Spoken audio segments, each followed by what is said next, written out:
এরকম মুমিন যখন ইন্তেকাল করবে তার জন্য দুইটা দরওয়াজা ক্রন্দন করতে থাকবে। এক নম্বর হলো আসমানে যে দরওয়াজা, যে দরওয়াজা দিয়ে ওই বান্দা যখন ইবাদত বندگی করত, সেই ইবাদত বندگی যে দরজা দিয়ে আরশ আজিমে মালিকের দরবারে পৌঁছতো, তার ইন্তেকালের পরে সেই দরওয়াজা যখন বন্ধ হইয়া যায়, ওই দরওয়াজা আল্লাহর বান্দার বিরহে কাঁদতে থাকে, আল্লাহ ইয়া আল্লাহ আজকে অনেকটা বান্দাকে হারাইলাম, যে বান্দার আমলনামা আমি দরওয়াজা দিয়ে আপনার কাছে পৌঁছতো। আবার একটা দরওয়াজা কাঁদে, আল্লাহ আপনার এই বান্দা আপনার এত প্রিয় ছিল, আপনি তাকে এত ভালোবাসতেন, শুধু আপনি না আরশের ফেরেশতারা ভালোবাসতো, আসমানের ফেরেশতারা ভালোবাসতো, জমিনের ফেরেশতারা ভালোবাসতো, জমিনবাসী ভালোবাসতো, সবাই তাকে ভালোবাসতো।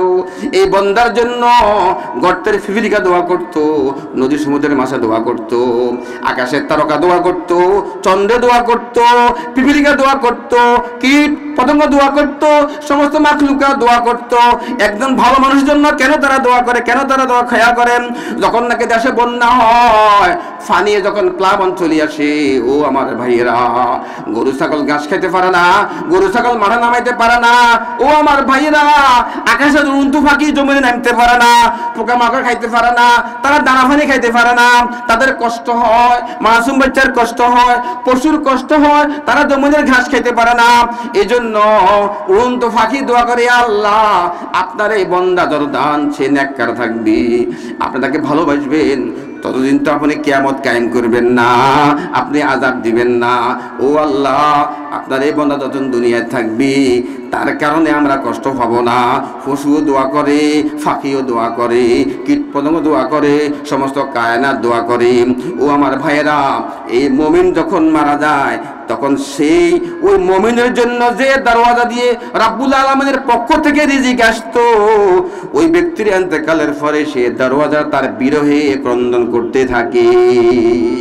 এ আল্লাহ এরকম একটা বান্দাকে আজকে হারাই ফেললাম, যে বান্দার চলা হামকো খুদায়া লা ইলাহা ইল্লাল্লাহ, লা ইলাহা ইল্লাল্লাহ, লা ইলাহা ইল্লাল্লাহ, লা ইলাহা ইল্লাল্লাহ, লা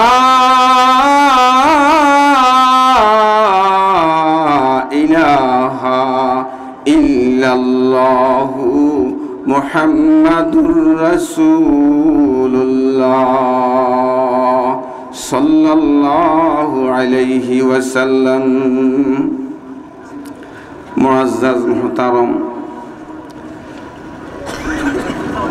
মারকাজুল উলুম আবু হুরায়রা রাদিয়াল্লাহু তাআলা আনহু মাদ্রাসার সম্মানিত প্রতিষ্ঠাতা ও আজকের মাহফিলের সভাপতি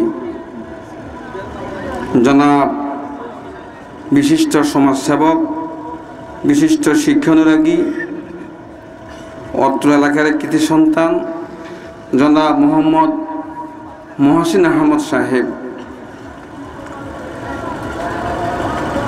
ওনার আব্বা মরহুম জনাব মোহাম্মদ জোনাল আব্দিন সাহেব, আল্লাহ পাক ওনাকে জান্নাতুল উচ্চ মাকাম দান করেন, সবাই বলি আমিন।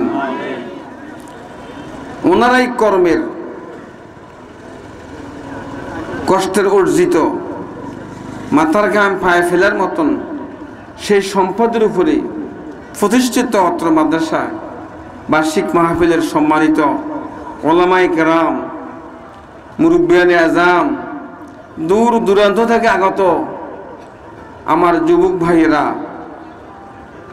এবং মুসল্লিয়ানে কেরাম এবং ফরদার আলের সম্মানিত মা ও বোনেরা, দাঁড়াও। কোন মানুষ একটা কদম রাব্বুল আলামিনের হুকুমের আগে দিতে পারিবে না। ইয়াউমা ইয়াকুমুর রূহু ওয়াল মালাইকাতু সাফফান লা ইয়াতাকাল্লামুনা ইল্লা মান আযিনা লাহুর রহমানু ওয়া ক্বালা সাওয়াবা। কেউ একটা কদম দিতে পারবে না রব্বুল আলামিনের অনুমতির আগে।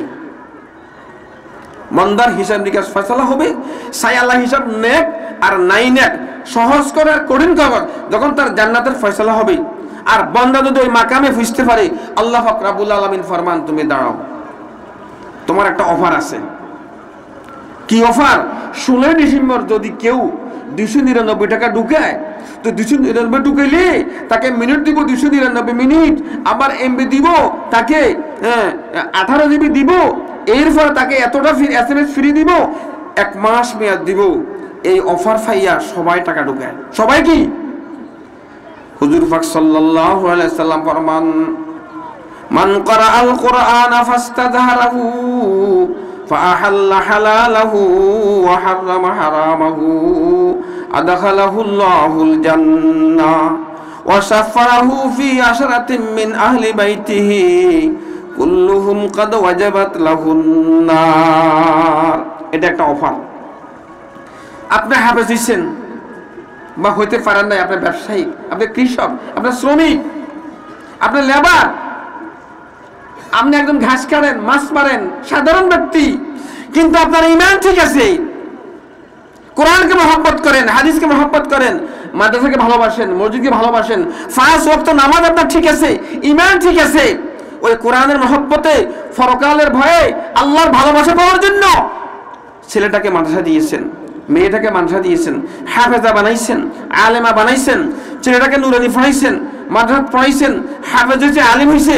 আপনার এই ছেলে জান্নাত যখন রওনা দিবে, আল্লাহ পাক সুবহানাহু ওয়া তাআলা তাকে একে একে জান্নাতে দিবে না, তাকে দাঁড়া করাইবে আর তাকে বলবে যে তোমার জিন্দেগির উপরে আমি এত খুশি, ও তালিবুল ইলম, হাফেজে কোরআন, তোমার মা বাবা বাড়িতে 3 আইটেম তরকারি খেয়েছে, 4 আইটেম খেয়েছে, যখন যারা ইচ্ছা সে এটা তারা খাইতে পারছে, যেভাবে ইচ্ছা তারা এবার ঘরে চলতে পারছে, তুমি পারো নাই, তুমি মাদ্রাসায় ছিলা, উস্তাদদের হুকুমের বাইরে চলো নাই, 2 আইটেম দিয়ে খাওয়া খাইছো, নির্দিষ্ট খানা খাইছো, সীমিত খানা খাইছো, মাদ্রাসার বাইরে যেতে পারো নাই, টিভি খেলতে পারো নাই, সিনেমা খেলতে পারো নাই, জুয়া খেলতে পারো নাই, তাস খেলতে পারো নাই, চুরি করতে পারো নাই, জানা করতে পারো নাই, অন্যায় করতে পারো নাই, উস্তাদের নিগরানি থাকি তুমি তোমার মনটাকে মন মনে চালাইতে পারো নাই, উস্তাদের হুকুম মতে মানুষ হওয়ার জন্য, হাফেজ হওয়ার জন্য, আলেম হওয়ার জন্য, দিনদার হওয়ার জন্য তুমি এভাবে তোমার ত্যাগ স্বীকার করছো। ত্যাগ স্বীকার করার কারণে এমন জীবন তুমি গঠন করছো, ও হাফেজে কোরআন, আলেম, আজকে আমি তোমাকে তোমার জীবনের উপরে খুশি হইয়া আমি তোমাকে এক এক জান্নাত দিতে চাই না, আমি তোমাকে পুরস্কার দিতে চাই। পুরস্কার তোমাকে কে পুরস্কার দিব? তোমার আব্বা, তোমার আম্মা, তোমার দাদা, তোমার দাদি, তোমার নানা, তোমার নানি, তোমার ভাই, তোমার মন, তোমার দোস্ত হাবা, তোমার বন্ধু, তোমার ব্যবসার সম্পর্ক, চাকরির সম্পর্ক, লেখাপড়ার সম্পর্ক, উঠাপড়ার সম্পর্ক, চা দোকানের সম্পর্ক, চলাফেরার সম্পর্ক, এই যদি সম্পর্ক যাদের সাথে ছিল, আজকে যদি হাফেজ হও, কমপক্ষে যাদের উপরে কিছু অপরাধ করার কারণে আমি জাহান্নাম অবধারিত করছিলাম, আজকে আমি তোমার কারণে তোমার দিকে তাকাইয়া ওই জাহান্নামে যাইতে হবে অবধারিত, কিন্তু ঈমান ঠিক ছিল, আমাকে বিশ্বাস করতো, ওইরকম কমপক্ষে 10 জনকে এখন এই মুহূর্তে তোমাকে পাওয়ার দিয়ে দিলাম, তুমি তাদেরকে নিয়ে জান্নাতে যাও, একা যাইও না। এটা হাফেজে কোরআনের বেলা আসছে। আর যদি আলেম হয়, হাফেজ হইছে আবার আলেম হইছে। وعن أبي موسى الأشعري رضي الله تعالى عنه قال قال رسول الله صلى الله عليه وسلم يشفع يوم القيامة الأنبياء ثم العلماء ثم الشهداء। শুধু অফার আর অফার, পুরস্কার আর পুরস্কার। যে ব্যক্তি পরীক্ষা দিবে, সিলেবাস আদায় করবে, পরীক্ষার রেজাল্ট আসবে ঠিক আছে, আবার তার জন্য পুরস্কারের ব্যবস্থা আছে। যে ছাত্রটা কষ্ট করিয়া নিয়মিত পাঠদান করবে, নিয়মিত মাতা পিতার কথা মানে চলবে, উস্তাদের কথা মানে চলবে, কষ্ট করিয়া টাইমটাকে লেখাপড়ার মধ্যে পাঠদানে নিয়মিত করবে, কোচিং নিয়মিত করবে, মন মতে চলবে না, মা বাবার অবাধ্য হবে না, উস্তাদের অবাধ্য হবে না, ওই ছেলে পাশ করার পরে শুধু তার রোল নম্বর 1 নম্বর এই ঘোষণা নয়, বরঞ্চ তার জন্য পুরস্কার উস্তাদের পক্ষ থেকে, মাদ্রাসার পক্ষ থেকে, সভাপতির পক্ষ থেকে, লজিং ভাইয়ের পক্ষ থেকে, দাদার পক্ষ থেকে, দাদির পক্ষ থেকে, দুলাভাইয়ের পক্ষ থেকে, বোনের পক্ষ থেকে, শ্বশুরের পক্ষ থেকে, শাশুড়ির পক্ষ থেকে বহু বহু পুরস্কার তার জন্য দুনিয়ার নিজামে রয়েছে। বলেন সঠিক কিনা? রব্বুল আলামিন ফরমানো, আমার বান্দা তোর জীবনটা তুই এমন ভাবে গঠন করেছিলি, মন মতে না চলার কারণে এমন জীবন তুমি যেদিন তুমি এসেছিলে ভবে কেঁদেছিলে তুমি একা, হেসেছিলে সবে, এমন জীবন তুমি করিবে গঠন, মরিলে হাসিবে তুমি কাঁদিবে ভুবন। ও ভাই, এটা বাংলা ছন্দ ন, বাংলা কবিতা ন। আল্লাহ পাক কোরআনে কারিমে ফরমান, ফামা বাকাত আলাইহিমুস সামাউ ওয়াল আরদু ওয়া মা কানু মুনজিরিন। এই আয়াতের অর্থ, এই আয়াতের তাফসীর, ইজা মাতাল মুমিনু ইয়াবকি আলাইহিমুস সামাউ ওয়াল আরদু, এটা হলো হাদিস, ওটা হলো দলিল। কোরআন হলো দলিল, হাদিস হলো খতিয়ান। আর আমি বাংলাতে বলে দিলাম, যেদিন তুমি উঠেছিলে ভবে, হেসেছিলে কেঁদেছিলে তুমি একা, হেসেছিল সবে, এমন জীবন তুমি করিবে গঠন, মরিলে কাঁদিবে তুমি হাসিবে ভুবন। ইজা মাতাল মুমিনু ইয়াবকি আলাইহিমুস সামাউ ওয়াল আরদু, এরকম একজন আল্লাহর বান্দা, এরকম একজন নামাজিওয়ালা, এরকম একজন সত্যিকার মুসল্লি, আল্লাহকে বিশ্বাস করনেওয়ালা, আল্লাহকে মহব্বত করনেওয়ালা, কোরআনকে মহব্বত করনেওয়ালা, হাদিসকে মহব্বত করনেওয়ালা, তালিবুল ইলমকে মহব্বত করনেওয়ালা, উলামায়ে কেরামকে মহব্বত করনেওয়ালা, মসজিদকে ভালোবাসনেওয়ালা, মানটাকে ভালোবাসনেওয়ালা, আল্লাহকে ডাকনেওয়ালা, আল্লাহর পাগল বান্দা যারা হবে, ও আমার ভাইরা, এরকম মুমিন যখন ইন্তেকাল করবে তার জন্য দুইটা দরওয়াজা ক্রন্দন করতে থাকবে। এক নম্বর হলো আসমানে যে দরওয়াজা, যে দরওয়াজা দিয়ে ওই বান্দা যখন ইবাদত বندگی করত, সেই ইবাদত বندگی যে দরজা দিয়ে আরশ আজিমে মালিকের দরবারে পৌঁছতো, তার ইন্তেকালের পরে সেই দরওয়াজা যখন বন্ধ হইয়া যায়, ওই দরওয়াজা আল্লাহর বান্দার বিরহে কাঁদতে থাকে, আল্লাহ ইয়া আল্লাহ, আজকে এমন একটা বান্দাকে হারাইলাম যে বান্দার আমলনামা আমি দরওয়াজা দিয়ে আপনার কাছে পৌঁছতো। আবার একটা দরজা কাঁদে, আল্লাহ আপনার এই বান্দা আপনার এত প্রিয় ছিল, আপনি তাকে এত ভালোবাসতেন, শুধু আপনি না, আরশের ফেরেশতারা ভালোবাসতো, আসমানের ফেরেশতারা ভালোবাসতো, জমিনের ফেরেশতারা ভালোবাসতো, জমিনবাসী ভালোবাসতো, সবাই তাকে ভালোবাসতো।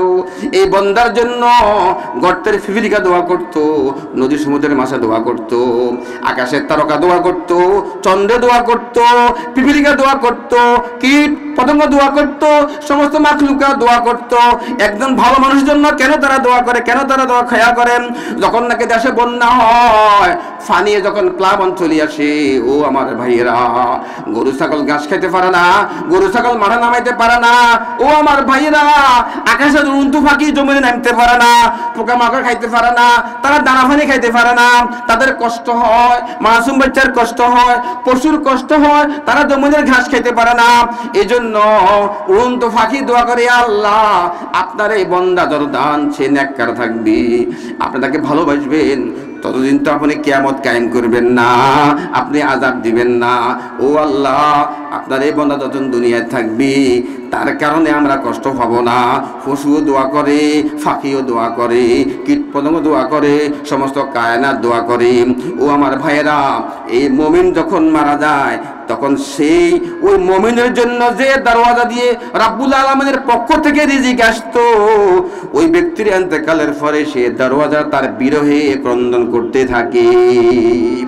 এ আল্লাহ, এরকম একটা বান্দাকে আজকে হারাই ফেললাম, যে বান্দাটা আপনার এত প্রিয় বান্দা ছিল, তার জন্য রিজিকটা আমি দরওয়াজা দিয়ে আসতো, নাজিল হইতো, তার ইন্তেকালের কারণে আজ থেকে আমি অবসর হয়ে গেলাম। এই জন্য তার বিরহে কাঁদি। কোরআনের আয়াত এবং হাদিসের মধ্যে আছে। আলহামদুলিল্লাহ, সবাই বলেন আলহামদুলিল্লাহ, সবাই বলেন আলহামদুলিল্লাহ, আবার বলেন আলহামদুলিল্লাহ, অন্তর থেকে বলেন আলহামদুলিল্লাহ। হুজুর চলে আসছেন, হুজুর একটু ইস্তেজা করতেছেন, ওযু করতেছেন, ইনশাআল্লাহ হুজুর চলে যাচ্ছেন। আল্লাহ হুজুরকে সেহত আফিয়ত দান করেন, আল্লাহ ওনাকে সুস্বাস্থ্য দান করেন, আল্লাহ ওনাকে দীর্ঘ হায়াত দান করেন। আল্লাহ যত মানুষের কলবে আপনি ওনার জন্য ভালোবাসার মহব্বত দিয়েছেন, যাতে করে এই ভালোবাসার মহব্বতের কারণে ওনার সাথে আমরা সবাই জান্নাতি হইতে পারি, সবাই একই জান্নাতে যাইতে পারি। আল্লাহ আপনি মেহেরবানি করে কবুল করেন, আজকের এই মাহফিলকে কবুল করেন, সকলের আগমনকে কবুল করেন, সকলের বসাকে কবুল করেন, সকলের ধৈর্যকে কবুল করেন, সকলের সুনাকে কবুল করেন, এই এলাকাবাসীকে কবুল করেন, আমার সকল মা বন্ধুকে কবুল করেন, আমার ব্যবসায়ী ভাইদেরকে কবুল করেন, আমার প্রবাসী ভাইদেরকে কবুল করেন, আমার যুবক ভাইদেরকে কবুল করেন। ইয়া আল্লাহ, আপনার যত বান্দা এই মানুষকে মহব্বত করে আপনারা জানেন, আমি জানি না। আল্লাহ তাদেরকে মহব্বত করেন। ইয়া আল্লাহ, যারা এই মানুষকে ভালোবাসে, তাদের দিলে ভালোবাসায় মানুষ আছে, আপনি তাদেরকে ভালোবাসেন। ইয়া আল্লাহ, যারা এই মানুষকে নসরত করে, কে কখন থেকে করে আমি জানি না, ইয়া আল্লাহ আপনি তাদেরকে নসরত করেন। ইয়া আল্লাহ, আপনার যত বান্দা বান্দি দেশ থেকে বিদেশ থেকে এলাকা থেকে যেখান থেকে অন্তরের আড় থেকে এটাকে সুনজরে দেখে, আল্লাহ আপনি মেহেরবানি করি আপনার কুদরতি নজরে তাদের প্রতি সুনজর দান করেন, রহমতের নজর দান করেন, রহমত বর্ষণ করেন। আলহামদুলিল্লাহ মেরে ভাই দোস্ত হুজুর চলে আসছে, আলহামদুলিল্লাহ। আপনারা দেরি করতে হবে না, ইনশাআল্লাহ আপনার কষ্ট হবে না।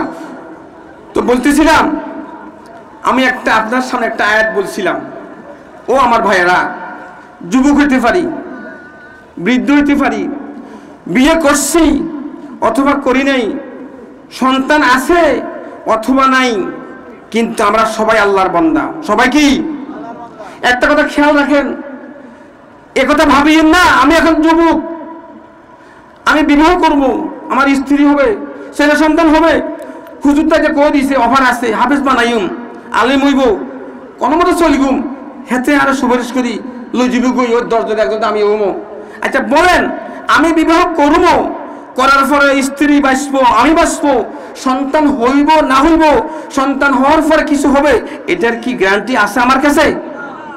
আপনি বলেন, কত যুবক বিবাহের আগে দুনিয়া থেকে চলে যায় না, যায় কি না? ও ভাই, যদি আজকে আমি আপনি যদি বিবাহের সুযোগ না হয়, যদি আমার অনুরোধ থেকে আমার যদি স্ত্রী না আসে, আমার ইন্তেকালের পরে স্ত্রী নাই, সেও দোয়া করবে না। 2টা সন্তান যদি থাকতো, আমার ইন্তেকালের পরে কখনো না কখনো তারা একটু সদকা খয়রাত করতো, একটু দান করতো, আমার কথা স্মরণ করতো, আমার কথায় মাদ্রাসা 1 বছর চাউল দিত, একটা বকরি দিত, 2 কেজি মুরগি দিত, একটু হুজুরকে নিয়ে দোয়া করতো। সন্তান যদি না থাকে, স্ত্রী না থাকে, আমার ইন্তেকালের পরে আমার জন্য কে দোয়া করবে? বলেন, কে দোয়া করবে? ও ভাই, কোনো গ্যারান্টি আছে? মেরে ভাই দোস্ত বুজুর্গ, বিশেষ করে যুবক ভাইদেরকে বলতেছি, ও ভাই, অ্যাকাউন্ট শূন্য নিয়ে যেন কবরে আমরা না যাই, অ্যাকাউন্ট শূন্য নিয়ে যেন আমরা কবরে না যাই। ও ভাই, আমার যত বন্ধু আছে কবরে কেউ বন্ধু হবে না, আমার যত দোস্ত আছে কবরে কেউ আমার দোস্ত হবে না, আমার যত সাথী আছে কেউ আমার সাথী হবে না। যতজনকে আমি ভালোবাসি, আমার ইন্তেকালের পরে তাদের ভালোবাসার কাজে কতটুকু আসবে না। ও ভাই, দুনিয়ার সকল মানুষ আমাকে ভালো জানে, সবাই আমাকে মহব্বত করে, সবাই আমাকে ভালোবাসে, ইন্তেকালের পরে যখন আমাকে কবরে দিয়ে আসবে, বলেন সেইখানে কার ভালোবাসার দরকার? আল্লাহু আকবার। ইন্তেকালের পরে কবরে যখন দিয়ে আসবে, কি বলে দিয়ে আসে? মিনহা খালাকনাকুম ওয়া ফিহা নুইদুকুম ওয়া মিনহা নুখরিজুকুম তারাতান নুখরা। এই মাটি থেকে তোমার সৃষ্টি হয়েছে, আবার এই মাটিতে তোমার যাওয়া হয়েছে, এখানে শেষ না। ও আল্লাহর বান্দা, ওয়া মিনহা নুখরিজুকুম, আবার তোমাকে পুনরায় এখান থেকে পুনরুত্থান হতে হবে, তারাতান নুখরা, পুনরায়। ও আমার ভাইরা, সুতরাং একথা খেয়াল করেন, রাতের 3টার বন্ধু, রাতের 2টার বন্ধু, রাতের 1টার বন্ধু, রাতের 4টার বন্ধু, রাতের 5টার বন্ধু, দিনের 12টার বন্ধু, দিনের 1টার বন্ধু, যত বন্ধু আছে সকল বন্ধু কেউ জানাজা পর্যন্ত, কেউ কবর হওয়া পর্যন্ত, এরপরে সব শেষ। কথা সঠিক নেই বলেন? কেউ জানাজা পর্যন্ত, কেউ কবর হওয়া পর্যন্ত, এরপরে সকল বন্ধু শেষ। এরপরে কার দরকার? এরপরে কার দরকার? আল্লাহ। একথা খেয়াল রাখেন, একথা স্মরণ রাখতে হবে আমাদের মাথার মধ্যে। দেখেন যে বন্ধু কত রকম। কিছু বন্ধু সময় নেয়, তাড়াতাড়ি জানাজা শরীক হয়েছে, সালামিরে গেছে, শেষ। কিছু বন্ধু কয়, হায় রে কি কস, ইরে আল্লাহ তো নারাজ হয়ে যাবো, কই সে কত খরচ আর হয়েছে করছে, কত ভালোবাসছে, কবর ভাড়ার জন্য যাই, তো অপেক্ষা করি না। ভাই আর তারা আছে, আমার ছেলে ডাক্তার কাছে নিয়ে তুইব, দোয়ান খুঁজ তুইব, যার ফলে তুই আইসি, তালা মারিয়ে আইনো, মা অসুস্থ, ব্যস্ততা আছে না, তখন আর মহব্বতের কাজে আসবে না। খেয়াল করেন, মাথায় ঢুকান, তখন মহব্বতের ভালোবাসার কাজে আসবে না। আমার তাড়া আছে, ব্যস্ততা আছে, ভাই আর সুযোগ নেই, তুই দোয়া করিস, আমি যাই গই। তো বাসা 1000 মানুষের মধ্যে সর্বোচ্চ 50টা মানুষ এই লোকের কবর ফাঁদা দাঁড়াইছে। এইগুলো হলো বন্ধুর মধ্যে ক্লাস আছে, কিছু বন্ধু গেছে কই, জানাজা শেষ আর নাই, সময় নাই। কিছু বন্ধু কবর হওয়া পর্যন্ত আইছে। এগুলোর ভালোবাসা একটু বেশি, একটু কি বেশি। আমরা তার জন্য ভালোবাসা বেশি দিয়েছেন, এই জন্য বেশি পাইছেন, খেয়াল করিয়েন।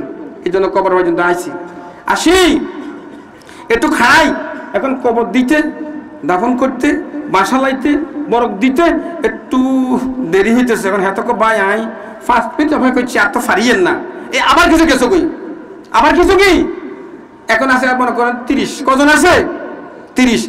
যেগুলো আরো বেশি ভালোবাসছেন, হেতরে ভালোবাসা বেশি দিয়েছেন, হেত বেশি কারণে দাঁড়ায় রয়েছে।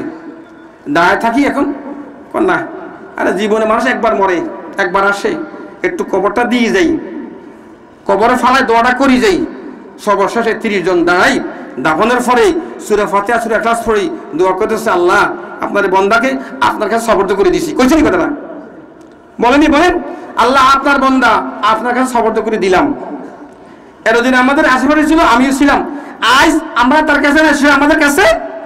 আপনার বন্দাকে আপনার কাছে সুপর্দ করে দিলাম, আল্লাহ আপনি আপনার বন্দাকে মাফ করে দেন। কয়নি? কারে কয়? খেয়াল করেন, কাকে বলে? আল্লাহকে। আল্লাহ সহজ করে দিন, কাকে বলে? আল্লাহকে। আল্লাহ তার কবরকে জান্নাতের টুকরা পরিণত করে দিন, কাকে বলে? আল্লাহকে। আল্লাহ তার কবরে জান্নাতের বিছানায় বিছিয়ে দেন, কাকে বলে? আল্লাহকে। আল্লাহ জান্নাতের সাথে সম্পর্ক করে দিন কবরকে, কাকে বলে? আল্লাহকে। সবকিছু কারা কইছে? যত বন্ধু, যত আপনে আছে, কার হাওয়া করছে? সব দরকার কার কাছে করছে? এখন শোনা না শোনা কার ব্যাপার? খেয়াল করবেন, শোনা না শোনা কার ব্যাপার?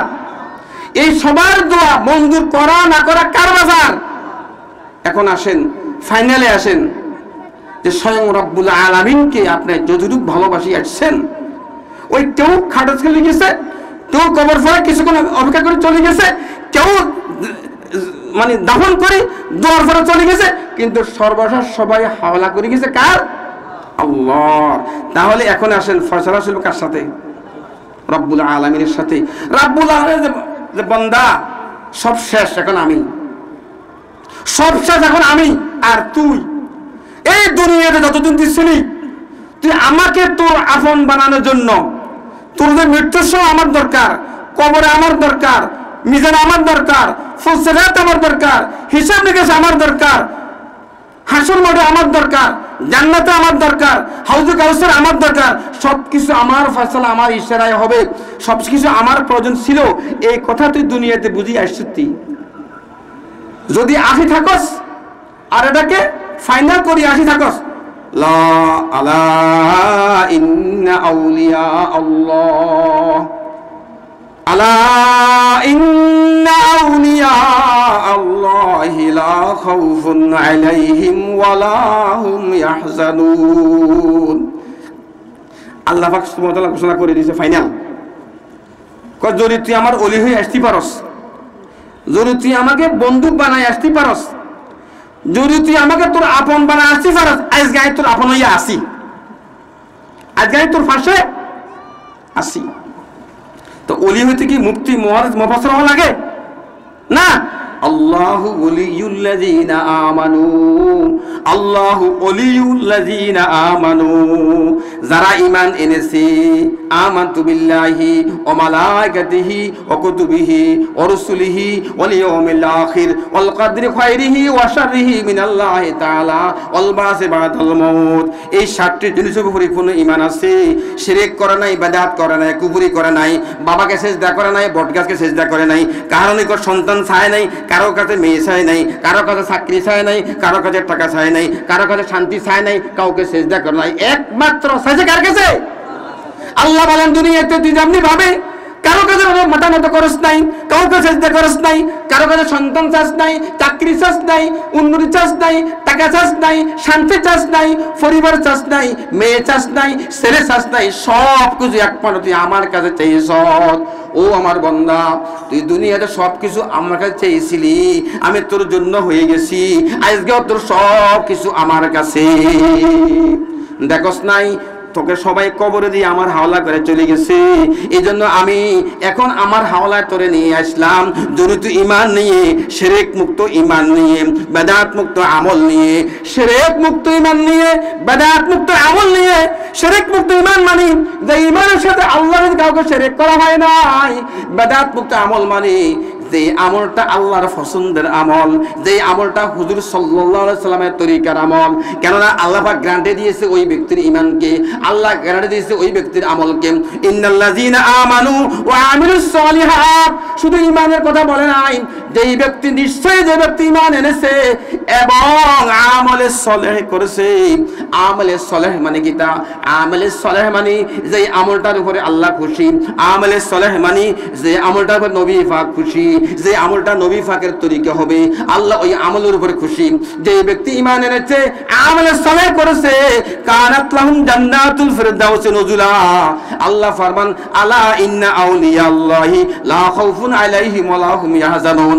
ও আমার বান্দা ও বান্দিগণ, তোর দোস্ত কিছু কবর পাড়াতে চলে গেছে, কিছু জানাজা থেকে চলে গেছে, কিছু দাফন পরে চলে গেছে, কিছু কাফন পরে চলে গেছে, সবাই আমার হাওলা করে দিয়েছে। আমার হাওলা করুক আর নাই করুক, বান্দা তুই যদি দুনিয়ার হায়াতের জিন্দগিটা আমাকে ভুলে না থাকতে পারস, যদি আমাকে ভাও করি আসতে পারস, আমাকে তোর বানাই আসতে পারস, তুই আমাকে যত ভালোবাসছ, যতই কাছে অগ্রসর হলি, ও আমার বান্দা, আমি কোটি কোটি গুণ বেশি তোকে ভালোবেসেছিলাম। সুতরাং আমার সেই ভালোবাসার বান্দাটাকে আমি কিভাবে কবরে শাস্তি দিব? আমার সেই ভালোবাসার বান্দাকে কিভাবে হাসর মাঠে কষ্ট দিব? আমার সেই ভালোবাসার বান্দাকে কিভাবে আমি জাহান্নামে দিব? না, তোর জন্য খুশখবরি, আলা ইন্না আউলিয়া আল্লাহি লা খাউফুন আলাইহিম ওয়া লা হুম ইয়াহজানুন। তোর কোনো চিন্তাও নাই, কোনো টেনশন নাই। অর্থ কি? পৃথিবীর কেউ তোর জন্য দোয়া করে নাই, কেউ তোর জানাজা পড়ে নাই, কেউ তোর দাফন করে নাই, কেউ তোর কাফন করে নাই, একটা লোক তোর জন্য দোয়া করে নাই, আল্লাহ তারে মাফ করে দেন, কেউ বলে নাই। ও বান্দা, এর ফরজ তুই যদি আমারে ভালো করে আসতে পারস, এই মাকলুর কাছে আমি তোরে মাফ করার জন্য মুখাফিক কিনা, তোরে ক্ষমা করার জন্য আমি মহতাজ না, তোরে জান্নাত দেওয়ার জন্য আমি মুখাফিক কিনা, তোরে কবরটাকে সহজ করার জন্য আমি কারো কাছে মুখাফিক কিনা, কবরকে জান্নাতের টুকরা পরিণত করার জন্য কারো মুখাফিক কিনা, তোরে জান্নাতের বিছানা বিছিয়ে দেওয়ার জন্য আমি কারো মুখাফিক কিনা, রোজে মাহাসর আরশ নিচে ছায়া দেওয়ার জন্য আমি কারো মুখাফিক কিনা, জান্নাত দেওয়ার জন্য কারো মুখাফিক কিনা, ডান হাতে আমল নেওয়ার জন্য কারো মুখাফিক কিনা, মাফ করার জন্য কারো মুখাফিক কিনা, জান্নাত দেওয়ার জন্য কারো মুখাফিক কিনা। তোর জন্য কেউ দোয়া করুক আর নাই করুক, যদি তুই আমারে ভাও করতে পারস, আমাকে রাজি করে আসতে পারস, ও বান্দা, আমি তোর জন্য যথেষ্ট। আল্লাহ বলেন, আলাইসাল্লাহু বিকাফিন আবদাহু, আলাইসাল্লাহু বিকাফিন আবদাহু, প্রশ্নবোধক শব্দ। আল্লাহ বলে, হে রে বান্দা, আমি কি তোর জন্য যথেষ্ট নয়? দুনিয়ার জন্য দোয়া করছে, যাই করছে, সবকিছু সবর্দ করে দিছে আমার কাছে। আল্লাহ, এই একটা মুরগি দিলাম মাদ্রাসায়, আর আব্বারে মাফ করে দিন। একটা ছাগল দিলাম মাদ্রাসায়, আর আব্বারে মাফ করে দিন। এক বছর ছাল দিলাম, ছেলেটারে সুস্থ করে দিন। এ আল্লাহ, 100 টাকা দিলাম, আর মারে সুস্থ করে দিন। এ আল্লাহ, আমি একবেলা খানা খাওয়াই এদেরকে, আল্লাহ আর আব্বারে মাফ করে দিন। সবকিছু সবর্দ করছে কার উপরে? যত কিছুই করছে সবর্দ কার উপরে? আল্লাহ। এই জন্য আল্লাহ বলেন, আলাইসাল্লাহু বিকাফিন আবদাহু। আল্লাহ বলেন, রে বান্দা, আয় কি তোর জন্য যথেষ্ট ন? হ্যাঁ, আর কেউ দরকার আছে? ও আমার যুবক ভাইরা, ও আমার যুবক ভাইরা, কি আশা নিয়ে আমার রাত কোথায় যায়? আমি রাতের 1টা বাজে কোথায়, 2টা বাজে কোথায়, 3টা বাজে কোথায়, 4টা বাজে কোথায়? এই কান কোন কাজে বাই করতেছি? আমি যখন কবরে যাব, কানটা আমার সাথে যাবে কিনা? কথা বলেন, যাবে কিনা? আমি যখন কবরে যাব, আমার চক্ষু আমার সাথে কবরে যাইবে কিনা? আমি যখন কবরে যাব আমার লজ্জাস্থান আমার সাথে কবরে যাইবে কিনা, আমি যখন কবরে যাব আমার ব্রেনটা আমার সাথে কবরে যাইবে কিনা, আমি যখন কবরে যাব আমার ফাওয়াটা আমার সাথে কবরে যাইবে কিনা, আমি যখন কবরে যাব আমার হাতগুলি আমার কবরে যাবে কিনা। যদি একটা লোকের গায়ের মধ্যে যদি হাতেও পায়খানা থাকে, চোখেও পায়খানা থাকে, মাথায় পায়খানা থাকে, পায়ের মধ্যেও পায়খানা থাকে, সারা অঙ্গ লাগবে না, যে কোনো একটা অঙ্গের মধ্যে যদি পায়খানা না ফাঁক থাকে, বলেন সেই নামাজ পড়তে পারবে কিনা? সেই ফাঁক না না ফাঁক? মেরে ভাই দোস্ত বুজুর্গ, চোখের মধ্যে গুনাহ, জবানের মধ্যে গুনাহ, হাতের মধ্যে গুনাহ, পায়ের মধ্যে গুনাহ, ব্রেনের মধ্যে গুনাহ, কলবেও গুনাহ, পায়ের মধ্যে গুনাহ, লজ্জাস্থানও গুনাহ, কথায় কথায় গুনাহ, ইচ্ছায় গুনাহ, অনিচ্ছায় গুনাহ। এত নাফাক নিয়ে যখন আমাকে কবরে দিয়ে আসবে, রব্বুল আলামিন ফরমান, বান্দা আমি তো ফাক, তুই নাফাক, তোর সাথে আমার কোনো সম্পর্ক নাই, কোনো সম্পর্ক নাই। আমার ভাই দোস্ত বুজুর্গ, এই কথা খেয়াল করেন। আমার মৃত্যুর পরে আমার চোখে করে আমার সাথে কবর যাবে, নাফাক চোখ নিয়ে গেলাম, আমার মৃত্যুর পরে আমার ফাগুলো আমার সাথে যাবে। এই ফাও দিয়ে কত জায়গায় আমি কদমটা মারলাম, আমার মৃত্যুর পরে আমার লজ্জাস্থানটা আমার সাথে যাবে। এই লজ্জাস্থানটা অফাতরে ব্যয় করলাম, আমার এই কানটা আমার সাথে কবরে যাবে। এই কানে কত বেগানা মেয়ের সাথে কথা শুনতে ভালো লাগছে, নাউজুবিল্লাহ। আমার এই দেহটা কবরে যাবে, আমার এই দেহটা আল্লাহর নাফরমানির কাজে ব্যয় হয়েছে। এই দেহটা যখন কবরে দিয়ে আসবে, বলেন এখান থেকে আল্লাহ ক্ষমা করবে আশা কিভাবে করতে পারি? আল্লাহ মেরে ভাই দোস্ত বুজুর্গ, এই জন্য বলতেছিলাম, আমি যে আয়াত বলছিলাম, ইয়া আইয়ুহাল্লাযীনা আমানুত্তাকুল্লাহ, খেয়াল করিয়েন, দুইদিকে দুইটা ওয়াল, মধ্যখানে একটা, দুইদিকে দুইটা ওয়াল, মধ্যখানে একটা ঘর, একটা দোকান। কি? ইয়া আইয়ুহাল্লাযীনা আমানুত্তাকুল্লাহ, হে আমার ঈমানদার বান্দা বান্দিগণ, আমাকে ভয় করো। কোন ব্যাপারে? ওয়ালতানজুর নাফসুম মা কদ্দামাত লিগাদ, আগামী কালকের জন্য তুমি তোমার জন্য কি সঞ্চয় করলা, আগামী কালকের জন্য তুমি তোমার জন্য কি সঞ্চয় করলা, কি নিয়ে তুমি কবরে আসতেছ, কি নিয়ে তুমি আমার কাছে আসতেছ, আমি তোমাকে ফাটাইলাম কিভাবে, আসতেছ কিভাবে? আমি তোমাকে ফাটাইছি মাসুম করিয়া, মায়ের উদরের সবাই মাসুম, দুনিয়াতে সবাই মাসুম, 12-13 বছর পর্যন্ত মাসুম ছিলা। এর ফদ্দরি গায়ে কাদা লাগা শুরু করে দিছে, কাদা লাগতে লাগতে লাগতে লাগতে তুমি এখন মাসুম রও নাই, এখন তুমি নাফাক হয়ে আসছ। আল্লাহু আকবার। ও আমার মেরে ভাই দোস্ত বুজুর্গ, আল্লাহ পাক সুবহানাহু ওয়া তাআলা ফরমাইতেছেন যে তুমি কি নিয়ে আমার কাছে আসতেছ, কি নিয়ে আসতেছ? আবার বলেছে ওয়াত্তাকুল্লাহ, আরেকটা পার্টিশন দিছে, ওয়াত্তাকুল্লাহ, ও আমার বান্দা আমাকে ভয় করো। কি সম্পর্কে? ইন্নাল্লাহা খবীরুম বিমা তা'মালুন, আমার খবর আছে তোমার সম্পর্কে, আমি অবগত আছি। রাত্রে 3টা কোথায় ছিলা, দিনের 3টায় কি করছিলা, রাত্রে 1টায় কি করছিলা, দিনের 1টায় কি করছিলা, সকাল কিভাবে গেছে, দুপুর কিভাবে গেছে, বিকাল কিভাবে গেছে, আজকের দিনটা কিভাবে গেল, কালকের দিনটা কিভাবে গেল, এই সপ্তাহ কিভাবে গেল, এই মাসটা কিভাবে গেল, কিভাবে তুমি মালিকের জমিন নিয়ে হাঁটতেছ, মালিকের এই বাতাস অক্সিজেন ভোগ করতে আসো, এই চক্ষু মালিকের দেওয়া, এটা দিয়ে তুমি তাকাইতেছ, মালিকের দেওয়া অক্সিজেন তুমি নিতেছ, মালিকের দেওয়া জমি দিয়ে তুমি হাঁটতেছ, মালিকের দেওয়া জবান দিয়ে তুমি কথা বলতেছ, মালিকের দেওয়া হাত দিয়ে তুমি ধরতেছ, স্পষ্ট করতেছ, মালিকের দেওয়া পাওয়া দিয়ে তুমি হাঁটে যাইতেছ, মালিকের দেওয়া বডিটা দিয়ে তুমি সবকিছু করতে আসো, মালিকের দেওয়া সব কিছু পাইয়া আজকে তুমি তো আসল মালিককে ভুলে গেলা। ওয়াত্তাকুল্লাহ ইন্নাল্লাহ খবীরুম বিমা তা'মালুন। আল্লাহ ফরমায়, বান্দা তোর ব্যাপারে, এই ব্যাপারে তুই ভয় কর, এই ব্যাপারে ভয় কর, তোর সম্পর্কে আমি পরিপূর্ণ অবগত আছি, কিভাবে তোর সময়টা যাইতে আছে। ও আমার ভাইরা, এই জন্য বলেছিলাম হুজুর পাক সাল্লাল্লাহু আলাইহি ওয়াসাল্লাম হাদিসে পাকের সাথে ফরমান, قال رسول الله صلى الله عليه وسلم كن في الدنيا كأنك غريب أو عابر السبيل أو كما قال عليه الصلاة والسلام। এই দুনিয়ার হায়াতটুকু মনে করবেন, আমি ঢাকা যাওয়ার জন্য রেলওয়ে জংশনে একটু বসে ট্রেনের অপেক্ষায় আছি। এই দুনিয়ার হায়াতটুকু হলো লাকসাম জংশন, লাকসাম বাইপাস গিয়ে 30 কাউন্টারে শুধু আমি বাস ছাড়ার অপেক্ষায় আছি। আমি বাইফাস থাকতে আসি নাই, ধ্বংসক থাকতে আসি নাই। হ্যাঁ, আমি ঢাকা যাইতে আসি, তবে ঢাকা যাইও থাকতে পারবো না, আবার রিটার্ন আসতে হবে। হ্যাঁ, আমি বাড়াতে আসি আবার আমি কি করব, হয়তো দোকানে যাইতে হবে। এইবার শুধু যাওয়ার মধ্যে আসার মধ্যে আপ ডাউনের মধ্যে আমার সময়টা যাবে। হয়তো আমি শুইলাম, আবার সকালে উঠতে হবে, সকালে আবার উঠছি, কর্মে আমার যাইতে হবে। একটার পর একটা আমার হায়াত এইভাবে ব্যয় হইতে আছে। আমার হায়াতটুকু ব্যয় হইতে হইতে সর্বশেষ আমার হায়াতের গাড়ি কোথায় যাবে বলেন? এই দুনিয়ার হায়াতটুকু এটা আমার একটা নৌকা। হায়াত আসা হওয়ার পরে সাথে সাথে আমি পরকালের পথি। হুজুর সাল্লাল্লাহু আলাইহি ওয়াসাল্লাম ফরমান, মান মাতা ফাকাদ কামাত কিয়ামাতুহু, যেই ব্যক্তি যখন ইন্তেকাল করে তখন তার কিয়ামত সংঘটিত হইয়া যায়। আমরা মনে করি যে না, কিয়ামতের বহু দেরি আছে, আমি না মারা গেছি। না, কিয়ামতের সুকরা, কিয়ামতের কুবরা, একটা হলো ছোট কিয়ামত, একটা বড় কিয়ামত। ছোট কিয়ামত হলো আমার কিয়ামত। আজকে আমি দুনিয়া থেকে চলে গেছি, আমার ইন্তেকাল হয়ে গেছে, এই পৃথিবীতে আমি আর আসবো না। আমাকে নৌকা নামক একটা কবরে ভাসাইয়া দিছে। ওই নৌকাটা চলতে আছে, যেই দিন কিয়ামতের কুবরা কায়েম হবে, নৌকাটা গিয়ে ওই কিয়ামতের ঘাটে গিয়ে মিলবে। অর্থাৎ তখন আমি হাসর মাঠে উঠবো সবার সাথে। ও আমার ভাইরা, কিয়ামত সংঘটিত হওয়ার পরে তখন আমার আপনার পরকাল শুরু হয়ে যাবে। এই জন্য যেই দিন যার ইন্তেকাল হয়ে যায়, ওই দিন তার কিয়ামত সংঘটিত হয়ে যায়।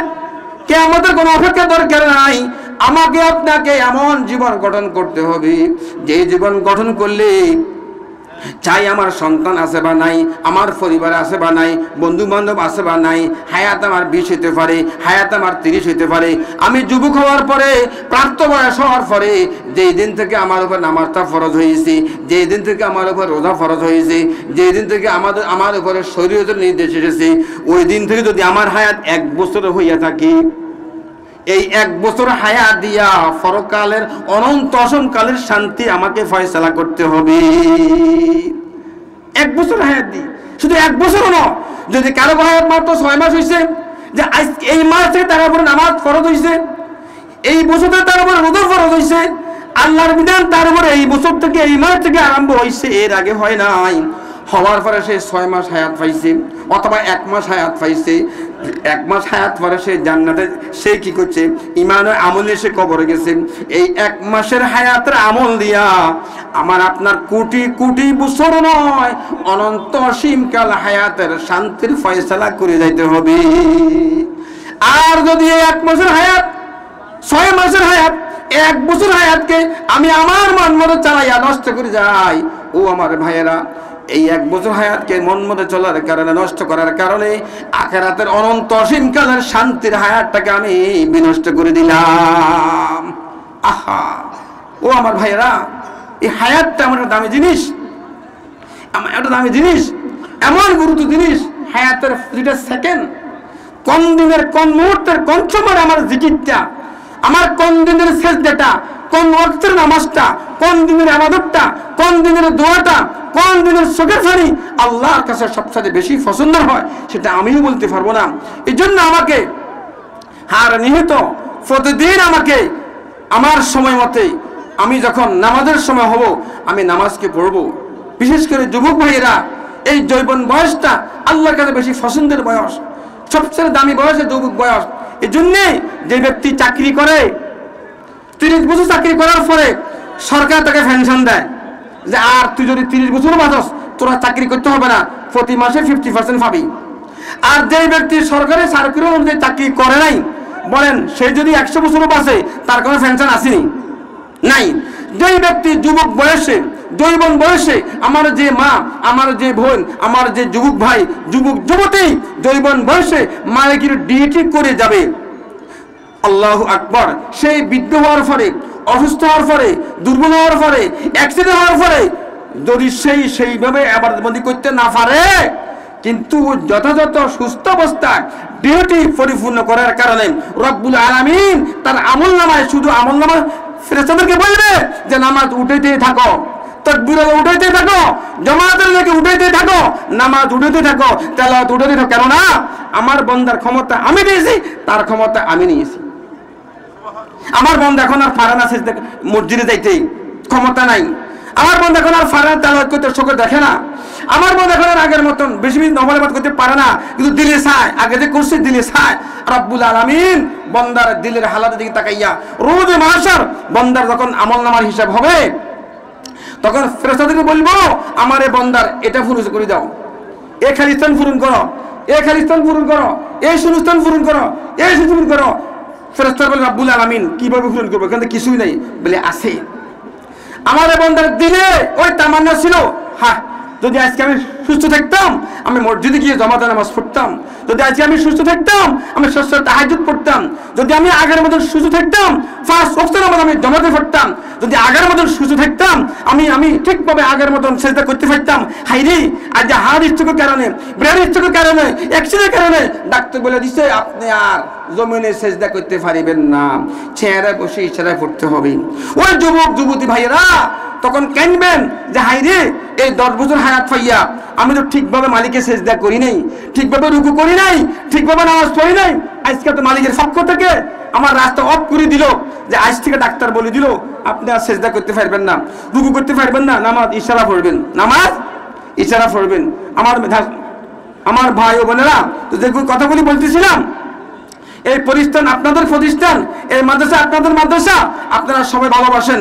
এলাকাবাসীকে কৃতজ্ঞ জানাই, এলাকাবাসীর শুকরিয়া আদায় করি, রব্বুল আলামিনের শুকরিয়া আদায় করি। এই মাদ্রাসা আপনাদের প্রতিষ্ঠান, আপনাদের সুদৃষ্টিতে যেন মাদ্রাসা চলে এবং থাকে, আমরা সবাই দোয়া করি। ওমা আলাইনা ইল্লাল বালাগ। আসসালামু আলাইকুম ওয়া রাহমাতুল্লাহি ওয়া বারাকাতুহু।